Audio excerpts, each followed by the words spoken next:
Iran ने युद्ध विराम की घोषणा की। ईरान के सरकारी टीवी पर युद्ध विराम की घोषणा 12 दिन के बाद इजराइल ईरान में युद्ध विराम। कुछ देर पहले इजराइल में कई जगह हमले हुए थे। बेहद अहम जानकारी आप तक पहुंचा रही, क्योंकि अभी तक यही कहा जा रहा है कि ट्रंप द्वारा युद्ध विराम करवा दिया गया। सीज फायर को लेकर एक बात जो कही जा रही है उसमें कितनी सच्चाई है, इस बात से अब जानिए कि ईरान की तरफ से कोई ऑफिशियल स्टेटमेंट नहीं, बल्कि वहां के विदेश मंत्री द्वारा यह कहा गया है कि हमने अभी तक इसे लेकर कोई सहमति नहीं जताई है। तो वही ईरान ने युद्ध विराम की घोषणा की। ईरान के सरकारी टीवी पर युद्ध विराम की घोषणा हो चुकी है, यानी कि अब यह बड़ी खबर, अब ऑफिशियली स्टेटमेंट आ गया है। 12 दिन के बाद इजराइल ईरान में युद्ध विराम।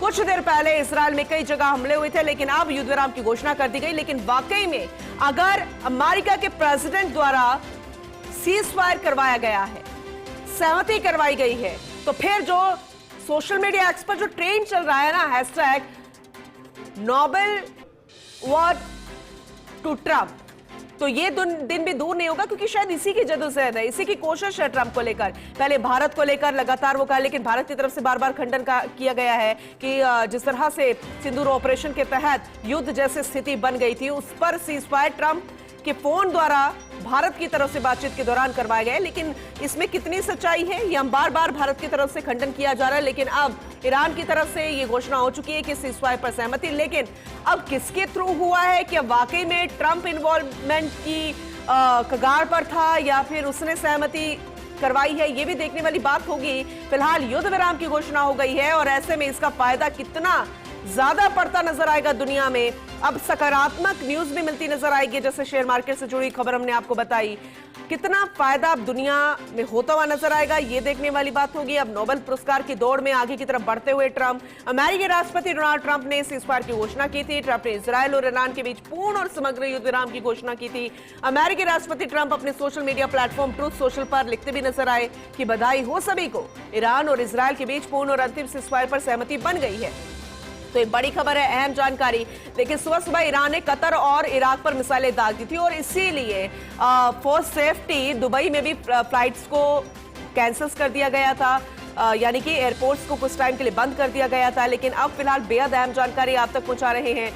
ये बेहद अहम भी है, लेकिन इसका अब पॉजिटिव तरीके से अगर देखें तो कितना फायदा नजर आएगा। ट्रंप को लेकर दुनिया के बाकी देशों के जो दिग्गज है वो किस तरह से बातचीत करते नजर आएंगे, क्योंकि एक बार फिर से जब प्रेसिडेंट बने हैं ट्रंप, तो उनके बदले बदले सुर नजर आ रहे हैं। कई तरह के नवाचार वो कर रहे हैं और अमेरिका को किस कदर विकास की राह से आगे बढ़ते हुए सबसे शक्तिशाली देश, सबसे विकसित देश बनाना है, ये कोशिश ट्रंप की फिलहाल जारी है। और इसीलिए चाहे फिर वो टैरिफ वॉर हो या फिर तमाम ऐसे महत्वपूर्ण मसले हों, और इन सब के बीच में बाकी जगहों पर जिस तरह से युद्ध जैसी स्थिति थी, चाहे भारत पाकिस्तान को लेकर करें, यूक्रेन को लेकर करें, और ऐसे में रूस यूक्रेन, फिर उसके बाद इजराइल और ईरान। लेकिन ये जिस तरह से सीज फायर पर सहमति बनाने की बात ट्रंप द्वारा है कि मैंने फोन पर बात की, और फिर इस तरह से अब देखने वाली बात होगी कि जो नोबेल पुरस्कार की दौड़ है उसमें कितना आगे तक पहुंच पाएंगे और फिर बाकी देशों द्वारा कितनी सहमति बन पाएगी। ये बेहद महत्वपूर्ण है, बेहद खास है, क्योंकि हमें भूलना नहीं चाहिए, क्योंकि बराक ओबामा भी थे, वो भी थे जब उन्हें भी नोबेल पुरस्कार के लिए चुना गया था, उन्हें भी ये पुरस्कार मिल चुका है। तो रिटायर्ड रक्षा विशेषज्ञ देवानंद जी हमारे साथ जुड़ चुके हैं, उनसे अहम जानकारी लेंगे, समझने की कोशिश करेंगे कि अब भविष्य में ट्रंप की राजनीति किस ओर बढ़ती नजर आएगी और फिर ईरान और इजराइल का भविष्य क्या होगा। बहुत स्वागत है देवानंद जी एक बार फिर से फर्स्ट इंडिया न्यूज में। आपकी राय, आपकी प्रतिक्रियाएं बेहद महत्वपूर्ण होती है। और अब जो आज सुबह हुआ है, थोड़ी देर पहले यह कहा गया ट्रंप की तरफ से कि सीज फायर पर सहमति हो गई है, मैंने फोन पे बात की। अब फिर उसके बाद ईरान की तरफ से कुछ हमले इजराइल पर, और अब ईरान की तरफ से भी कह दिया गया है कि हाँ सहमति बन गई है, सीज फायर हो गया है। तो जरा ओवरऑल समझाइएगा पहले, सबसे पहले। जी, सबसे पहले तो मैं देखिए आपका आभार व्यक्त करता हूं कि आप मुझे इस बात रखने में मौका देते हैं फर्स्ट इंडिया का। दूसरी बात ये कि जो अभी मौजूदा जिस प्रकार से घटना चक्र बड़ी तेज रफ्तार से बदल रहा है, अगर हमें याद हो, हम इसी विषय पे चर्चा कर रहे थे कि जहां तक ट्रंप का ताल्लुक है, वो कोई भी चीज बिना मतलब नहीं करता है।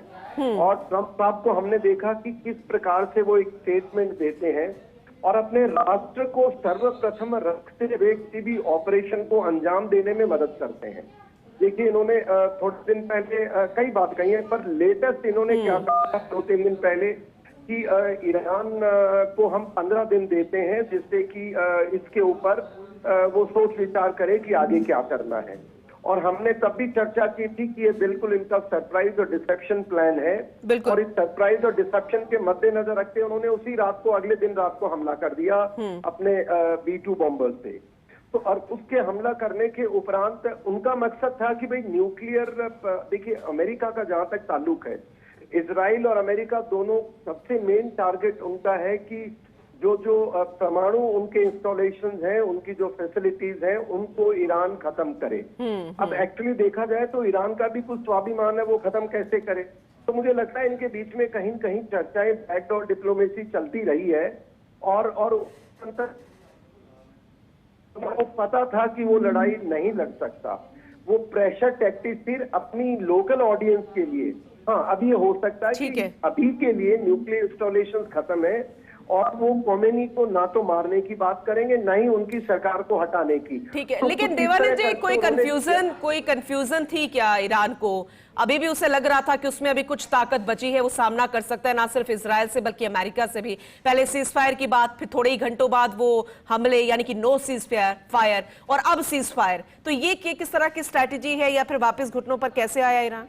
नहीं, देखिए ये युद्ध के मेरे ख्याल से, जैसा मैं देखता हूँ, युद्ध की अपने अपने देशों की, अपने अपनी कमांडर की, अपने अपने नेताओं की एक रणनीति होती है, स्ट्रेटेजी होती है, उस अंतर्गत वो काम करते हैं।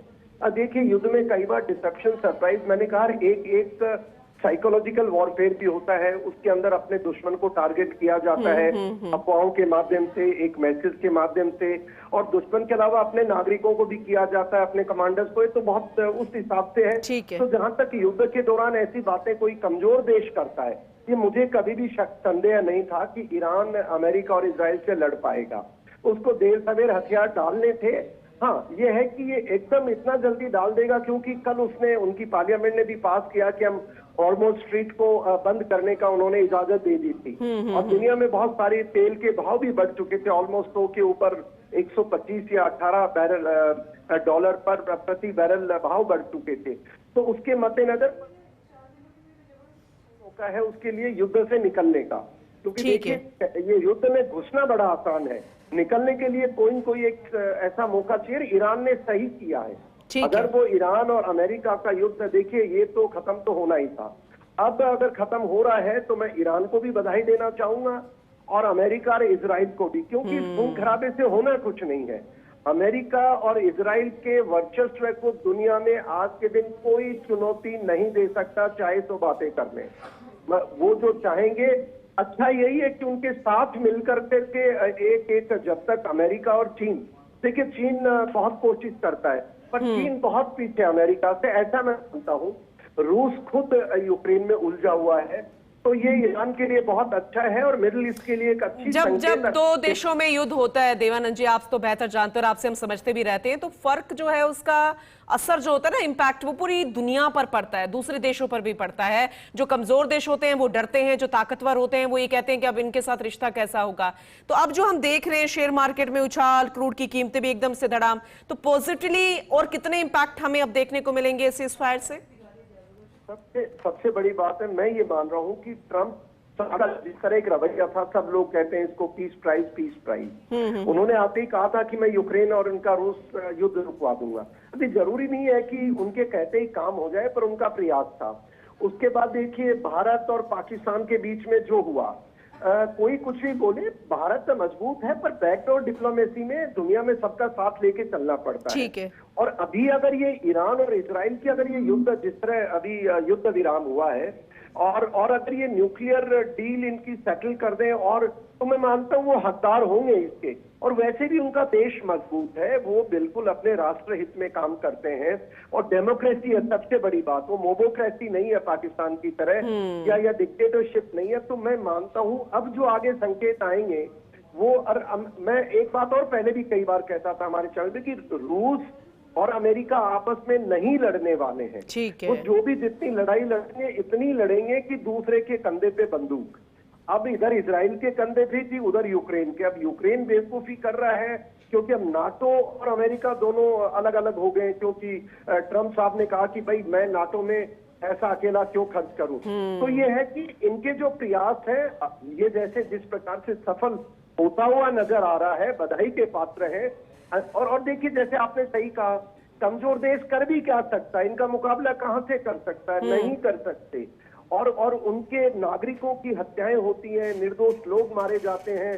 और हाँ, पर एक बात मैं आज अपने चल के कहूंगा कि ट्रम्प साहब जो भी पीस शांति करें, क्योंकि देखिए इनडायरेक्टली ईरान को घुटनों पे लाने से क्या आतंकवाद की लड़ाई के खिलाफ जो मूवमेंट भारत की या दुनिया की वो मजबूत होगी, क्योंकि हुती आतंकवादी ग्रुप, हमास आतंकवादी ग्रुप और इस तरह ये जो हिजबुल्ला है आतंकवादी ग्रुप है। अब जो ईरान समर्थित थे, ईरान पैसा करोड़ों मतलब डॉलर दिया करता था, तो मैं मानता हूं उस पे भी एक नकेल कसेगी। जो और अंतरराष्ट्रीय जो तेल का आवागमन है, इकोनॉमी है, बहुत तो संकेत मानता हूं मैं इस बात को। बिल्कुल, और आपने सही भी फरमाया है, ये बेहद महत्वपूर्ण भी है। लेकिन कहीं ना कहीं ये नहीं लग रहा, जैसे अब हम जब सीजफायर की बात ही कर रहे हैं, तो भारत की तरफ से जो बार बार खंडन किया जाता है ऑपरेशन सिंदूर के बाद जो सीजफायर हुआ था, लेकिन ट्रम्प से फोन पर भी बातचीत हुई थी, एक बार इसे फिर से समझाइए ना, ये क्या था, ये इतनी कंफ्यूजन अभी तक क्यों बनी हुई है? मैं दर्शकों के लिए इतना ही कह सकता हूं कि देखिए जब भी बातचीत होती है कोई भी दो देशों, अगर हम युद्ध में भी हैं तो भी हमारा बैकडोर डिप्लोमेसी काम करता है और हर देश लीक करता है इंफॉर्मेशन जो उसके राष्ट्र हित की तरफ जाती हो। अब जहां तक भारत और पाकिस्तान के युद्ध के जो 4 दिन का ऑपरेशन सिंदूर था, उसमें भारत में जो भारत विरोधी ताकतें हैं उन्होंने ये अफवाहों का बाजार गर्म करते हुए एक तरह ऐसा नैरेटिव बना दिया कि ट्रम्प ने किया। ट्रम्प तो कहीं बात ही नहीं हुई मोदी जी से। देखिए अगर हम इसको पूरा फॉलो करें, 10 तारीख को सुबह सऊदी अरेबिया से हमारे फॉरेन मिनिस्टर साहब की बात होती है और वो भी सऊदी अरेबिया, ऑब्वियसली उनको अमेरिका ने बोला होगा कि भाई बात करके देखो, लड़ाई झगड़े में कुछ नहीं रखा है। और रात को जो ही हमने उनके न्यूक्लियर फैसिलिटीज पे, उनके प्रधानमंत्री भी कह चुके हैं कि भाई हम 10 तारीख को सुबह 4 बजे हिंदुस्तान पर हमला करने वाले थे, पर उन्होंने 1 बजे ही हमको घुटनों पे ले आए। तो और वो सऊदी अरेबिया से जब बात होती है तो भारत ने भी क्लियर किया कि भाई आपके बात करने से नहीं मानेंगे, अगर पाकिस्तान हमसे बात करता है और हमारी शर्तें मानता है तो हम इस चीज के लिए तैयार हैं। जो बहुत अच्छा कदम था। फिर पाकिस्तान के डीजीएमओ ने हमारे डीजीएमओ से बात की और देखिए आखिर में शांति हुई और भारत अभी भी एक ऊंचे पायदान पे है कि अगर तुम कुछ करोगे तो हम अधिकार रखते हैं तुम्हारे अंदर आकर के नुकसान। बिल्कुल उसी की भाषा में जवाब देने का। आपने ईरान को लेकर भी कहा कि हर एक देश की स्ट्रैटेजी अलग होती है, वो अपने हिसाब से चलता है। भारत की भी अपनी स्ट्रैटेजी थी, चाहे कोई भी बीच में इंटरफेयर करता है या फिर कोशिश करता है सीज फायर को लेकर या फिर कोई भी ऐसा मुद्दा, लेकिन देश ही आखिर में फैसला लेता है क्योंकि वो अपने राजनीति या इस तरह की कूटनीति वो बेहतर तरीके से जानता है। लेकिन ट्रंप की जो दौड़ है नोबेल पुरस्कार को लेकर, जो वो शांति दूत बनने की कोशिश कर रहे हैं, इसको लेके जरा समझाइएगा देवानंद जी। जी देखिए, मैं ये मानता हूँ कोई भी बड़ा नेता हो या कोई भी छोटा स्तर के नेता हो, कोई भी राज्य अध्यक्ष हो, कोई आप और मैं भी सामान्य आदमी, हर इंसान एक अपना एम लेके चलता है। अगर वो एम, उसका उद्देश्य सकारात्मक है, एक अच्छी सोच के साथ है, तो मैं मानता हूं उनकी इच्छा अगर है नोबेल पीस प्राइज की, वो शांति, अगर ये ईरान इजराइल का हो जाता है तो मैं मानता हूं इससे बड़ा नोबेल पीस प्राइज दुनिया ही स्वीकार करेगी कि भाई ट्रम्प साहब ने अच्छा किया है। और अगर ये हो जिस तरह दिखाई दे रहा है, वो हकदार भी बनते हैं, मैं मानता हूँ। और उनको आगे अगर ये इसके बाद एक चीज मैं और देख रहा हूँ अच्छी दुनिया में कि यूक्रेन और रूस का भी वो जो समझौता है वो जल्दी हो जाएगा, ऐसा मैं देख पा रहा हूँ। बिकॉज यूक्रेन लड़ाई नहीं चला सकता अगर उसको अमेरिका साथ नहीं देता तो। और ये अच्छी बात है। अब अगर ट्रम्प साहब को देखिए क्यों नहीं मिले, आप बताओ, अगर वो शांति करवाने में सफल रहे इस तरीके से, शाम दाम दंड देते कि रणनीति के अंदर काम होता है, कोई ये तो है नहीं कि पब्लिक प्लेटफॉर्म पे आके आप ऐसी बातें करें, तो वो हकदार भी हैं, ये होता है तो मैं उनके साथ खड़ा हूँ। चलिए ठीक है, बहुत ही अहम अपडेट आपने दिया है, इस पूरे मामले पर विस्तार से आपने जानकारी दी है। बहुत शुक्रिया कर्नल देवानंद जी, आप बेहद महत्वपूर्ण जानकारी फर्स्ट इंडिया तक पहुंचाते नजर आए और आगे भी हम आपसे समझने की कोशिश करेंगे कि आखिर जो भारत के बाहर दूसरे देशों के बीच में चल रहा है, फिर वो चाहे युद्ध हो, दूसरे तरीके का युद्ध जिससे हम टैरिफ वॉर भी कह रहे थे अभी अमेरिका की तरफ से जो चल रहा था, या फिर कोई और अन्य मुद्दा हो, उसका भारत पर कितना असर पड़ेगा, नेगेटिव तरीके से भी या पॉजिटिव तरीके से, ये जानना बेहद जरूरी हो जाता है। बहुत शुक्रिया फिलहाल जानकारी के लिए। खबरों का सिलसिला लगातार जारी है। खबरों में बने रहने के लिए बेल आइकन दबाइए और हाँ, फर्स्ट इंडिया को सब्सक्राइब जरूर।